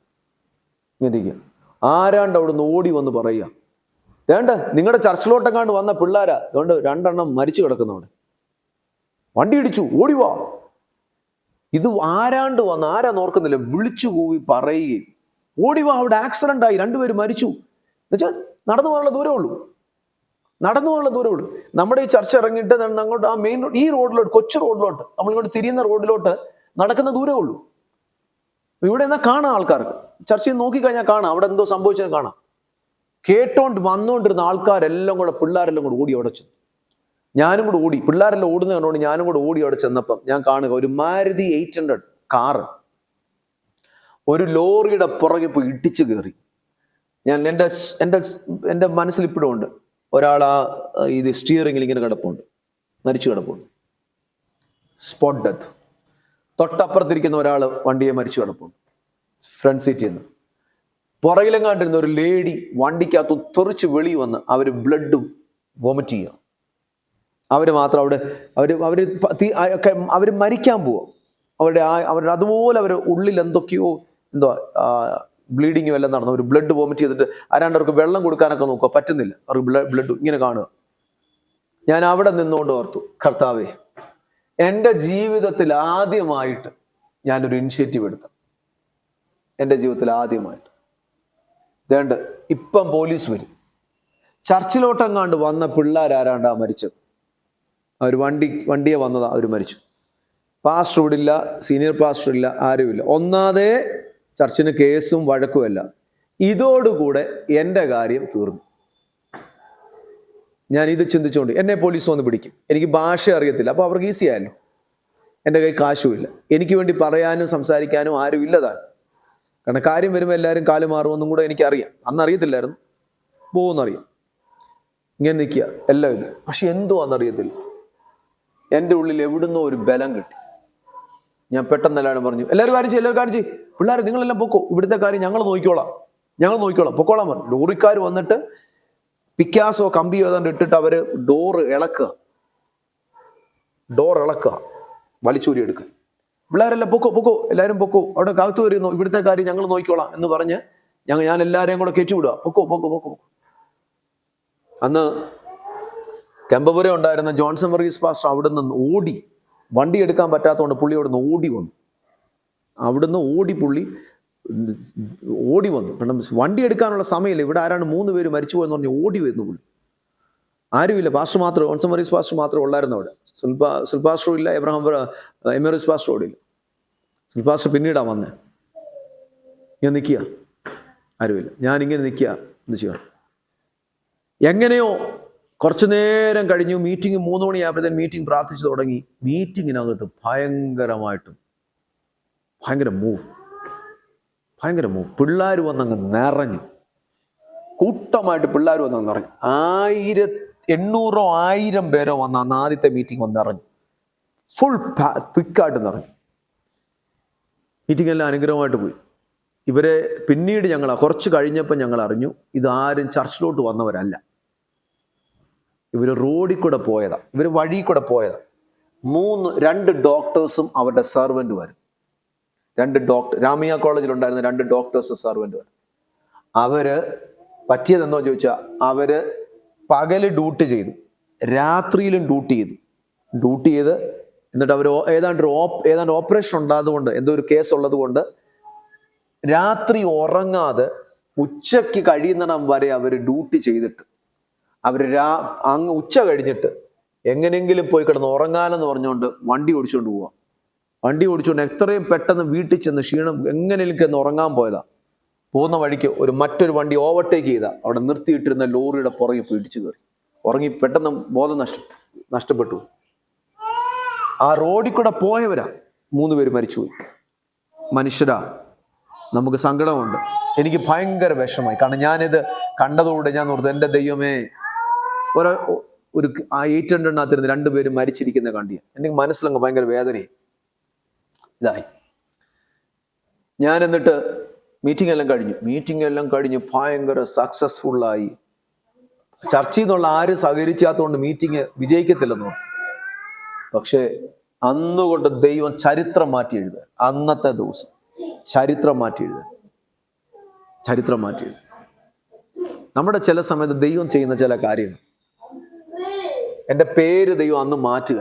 എൻ്റെ പേര് അത്രയും നാളും അറിയപ്പെട്ടത് സൗണ്ടിലെ റോയി എന്നാണ്. കാരണം ഞാൻ സൗണ്ട് സിസ്റ്റം എല്ലാം ഹാൻഡിൽ ചെയ്ത് സൗണ്ടിലെ റോയി, ചർച്ചിൽ സൗണ്ട് ചെയ്യുന്ന റോയി എന്നാണ് അങ്ങനെ അറിയപ്പെട്ടു. പക്ഷെ അന്ന് തൊട്ട് എൻ്റെ പേര് ദൈവം മാറ്റി. ദൈവം അറിയപ്പെടുന്നത് യൂത്തിനകത്തെ റോയി.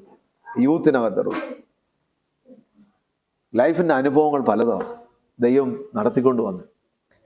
ഞാൻ മീറ്റിംഗ് എല്ലാം കഴിഞ്ഞ് എല്ലാവരും പോയി സന്ധ്യയായി. ഞാൻ പ്രാർത്ഥിക്കാൻ വേണ്ടി ചർച്ചിൽ ചെന്നു.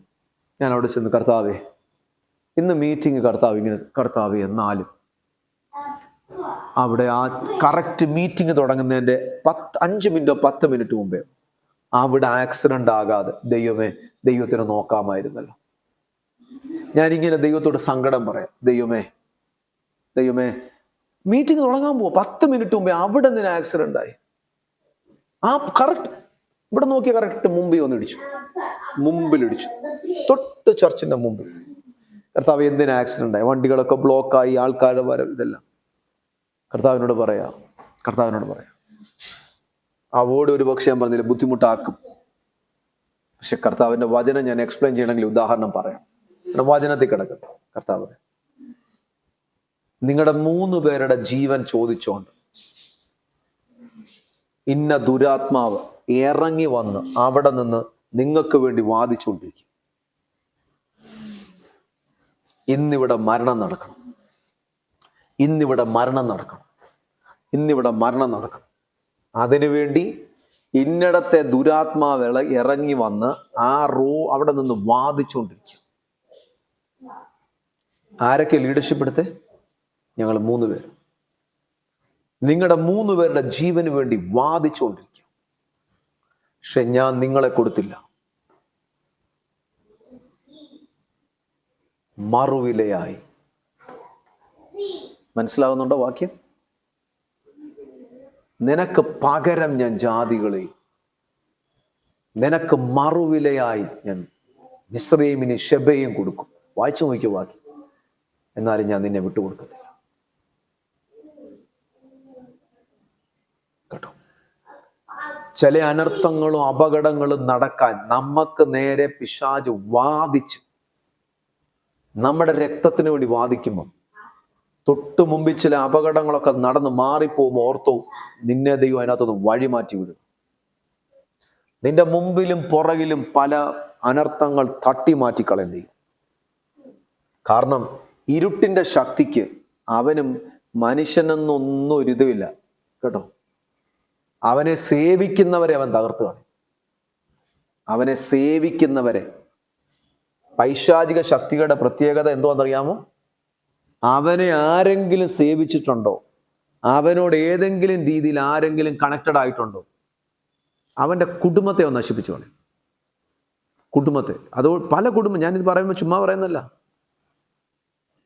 ആ അശുദ്ധ ശക്തികളെ സേവിച്ച മന്ത്രവാദി മാനസാന്തരപ്പെട്ടിട്ട് എന്നോട് പറഞ്ഞിട്ടുണ്ട്, ഇതിനെ ഞാൻ വർഷങ്ങൾ സേവിച്ചു, ഇതെൻ്റെ കുടുംബത്തെ നശിപ്പിച്ചു. എൻ്റെ ഭാര്യയെ കൊന്നു, എൻ്റെ മകളെ കൊന്നു, രണ്ടാമത്തെ മകളെ കൊന്നു, അങ്ങ് രണ്ടാമത്തെ മകളെയോ മൂന്നാമത്തെ മകളെയോ കൊന്നു. എൻ്റെ കുടുംബം മൊത്തം നശിപ്പിച്ചു. രണ്ടാമത്തെ മരിച്ച മകളെ അടക്കാൻ കൊണ്ടുപോകുമോ? തനിക്കറിയാം കൊന്നത് ഈ സാധനമാണ്. താൻ സേവിച്ചുകൊണ്ടിരുന്ന കൂട്ടത്തിലുള്ള ഏറ്റവും ടോപ്പിൽ ഒരാൾ ഇറങ്ങി വന്നു. അതിനെ കണ്ടു, ഭാര്യ മരിച്ചു പോകുന്നു. അടുത്ത ദിവസം മരിച്ചു. അതിനെ കണ്ടു, അത് വന്നു, എൻ്റെ പേരൊക്കെ പറയുന്നുണ്ട്, അത് മരിച്ചു. മോളും ഇതിനെ കണ്ടു മരിച്ചു. അടുത്ത മോളോ മോനോ ഇതിനെ കണ്ടു. കാരണം അന്ന് വന്നു, അത് വരുന്ന ഓരോന്നിൻ്റെ ജീവൻ എടുത്തുകൊണ്ടിരിക്കുക. അപ്പൻ മന്ത്രവാദി, കൊടികെട്ടിയ മന്ത്രവാദി. വലിയ മന്ത്രവാദമൊന്നുമില്ല, കൊടികെട്ടിയ മന്ത്രവാദി. ഡീറ്റെയിൽ പറയാൻ പറ്റത്തില്ല. കൊടികെട്ടിയ മന്ത്രവാദി കേട്ടോ. അദ്ദേഹം മരിച്ചുപോയി.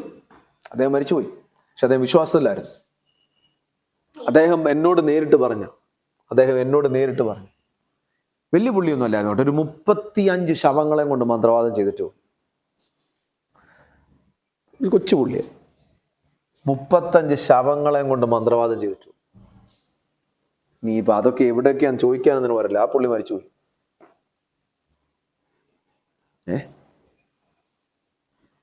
ഇതിനെ അന്യ ദൈവങ്ങളെ സേവിക്കുന്നവരുടെ വേദനകൾ വർദ്ധിക്കും.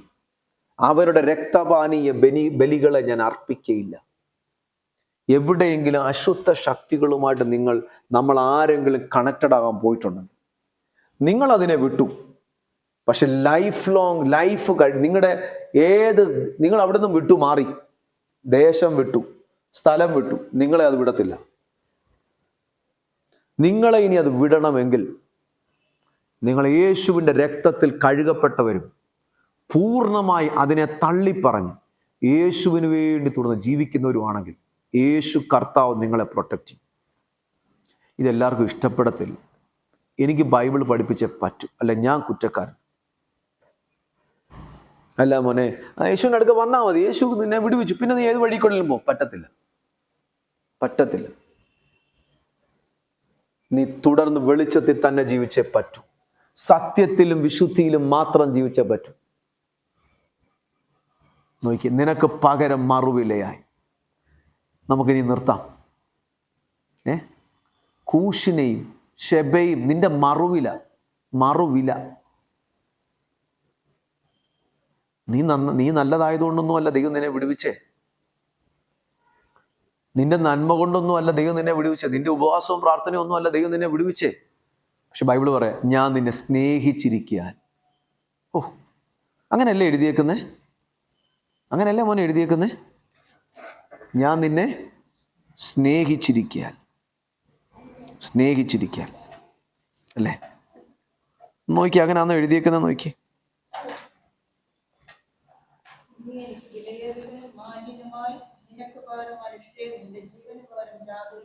ആ, 43-ാം അധ്യായം അല്ലേ?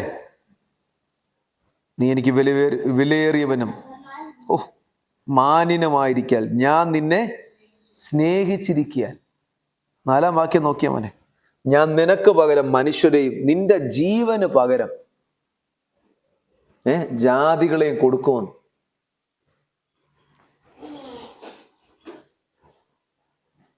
ദൈവം പറയുന്നു, നിനക്കൊരു ജീവനല്ലേ വേണ്ടിയേ? എൻ്റെ കുഞ്ഞുങ്ങളെ തൊടല്ല. എൻ്റെ കുഞ്ഞുങ്ങളെ, സകല മനുഷ്യനും സകല ജഡവും ദൈവത്തിൻ്റെതാണ്. പക്ഷെ അവനവൻ തുറന്നു കൊടുത്ത് അവനവൻ അശുദ്ധിക്കകത്ത് വീണ് മരണത്തിന് വേണ്ടി പിശാചിൻ്റെ കൈ വിൽക്കപ്പെട്ടവർ, പാപത്തിൽ ജീവിക്കുന്നവർ, അല്ലെങ്കിൽ പാപത്തിന് വേണ്ടി ശരീരം തുറന്നു കൊടുത്തവർ, അവരെ പിശാച് പിടിച്ചുകൊണ്ട് പോകും. കാരണം ദൈവത്തിൻ്റെ ബെനിഫിറ്റ് അനുഭവിക്കണമെങ്കിൽ ദൈവിക പ്രമാണങ്ങൾ നാം പാലിച്ചേ പറ്റൂ. ദൈവത്തെ നമ്മുടെ പ്രമാണത്തിലേക്ക് കൊണ്ടുവരാൻ പറ്റത്തില്ല. പക്ഷെ നമുക്ക് ആരുടെ പ്രമാണത്തിലേക്ക് ചെല്ലാം? അത് അനുഗ്രഹം. മനസ്സിലായോ? ഈ വാക്ക് എക്സ്പ്ലെയിൻ ചെയ്യേണ്ടതാണ്. അതിനാ ഇത്രയും നേരം ഞാൻ എക്സ്പ്ലെയിൻ ചെയ്തു. നമുക്ക് മടങ്ങി വരാം. നമ്മൾ കേട്ടു, ഇപ്പോഴോ യാക്കോബേ നിന്നെ സൃഷ്ടിച്ചവൻ, ഇസ്രയേലേ നിന്നെ നിർമ്മിച്ചവനുമായ യഹോവ ഇപ്രകാരം അരുളിച്ചെയ്തു. നമ്മൾ ഇത് ചിന്തിച്ചു. നിങ്ങൾ പറ,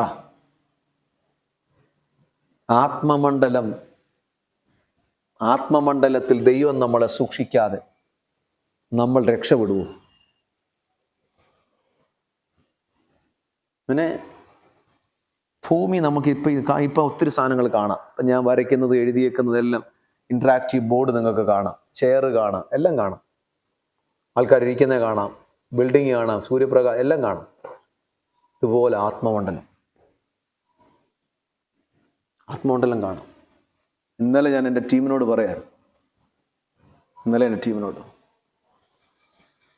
ഫൈനൽ ഡേ എത്തി, മീറ്റിംഗ് കൂടാൻ അങ്ങോട്ട് തുടങ്ങണം. പക്ഷെ എനിക്കറിയാം, അവിടെ നിൽക്കുമ്പം spirit of confusion, spirit of disunity വ്യാപരിക്കാൻ നോക്കൂ.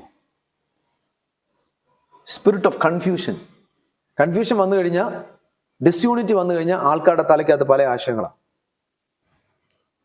ഇപ്പം എനിക്ക് ഇതും കൂടെ ചെയ്യണം, ഇപ്പം എനിക്ക് അതും കൂടെ ചെയ്യണം, എനിക്കിപ്പോൾ ഇത് ചെയ്യണം. അത് ചെയ്താൽ കുഴപ്പം എന്തുവാ? പിശാചി ചിന്തയ്ക്കകത്തിട്ട് കൊടുക്കുക. അവനൊരു ബോംബിൻ്റെ തിരി കൊട്ടു, പക്ഷെ പൊട്ടിയില്ല. ഇപ്പം ആ കാര്യം കൂടെ ചെന്നാൽ ഇപ്പം ഒന്നും, ഇപ്പം ഇതും കൂടെ ചെയ്താൽ പല ആശയങ്ങൾ ചിന്തയ്ക്കകത്തിടും. പലരെന്തോടത്തും ഈഗോ കൂടുതലായതുകൊണ്ട്, പരിജ്ഞാനവും പക്വതയും പ്രോപ്പറായിട്ടുള്ള വിസ്ഡവും ഇല്ലാത്തത് കൊണ്ട്, ഡിസേൺമെന്റ് ഇല്ലാത്തത് കൊണ്ട് പിശാച് പറഞ്ഞ വഴി കൂടെ പോയി ആ വഴി കൂടെ പോകും. ദൈവപ്രവർത്തികളുടെ അകത്തുനിന്ന് പൊട്ടിപ്പോകും. അല്ലെ, അതിനൊരു പെയിൻ കൊടുക്കേണ്ടി വരും. യു ആർ ഗെറ്റിംഗ്, അയ്യൊക്കെ മനസ്സിലാവുന്നുണ്ടായിരിക്കും അല്ലേ?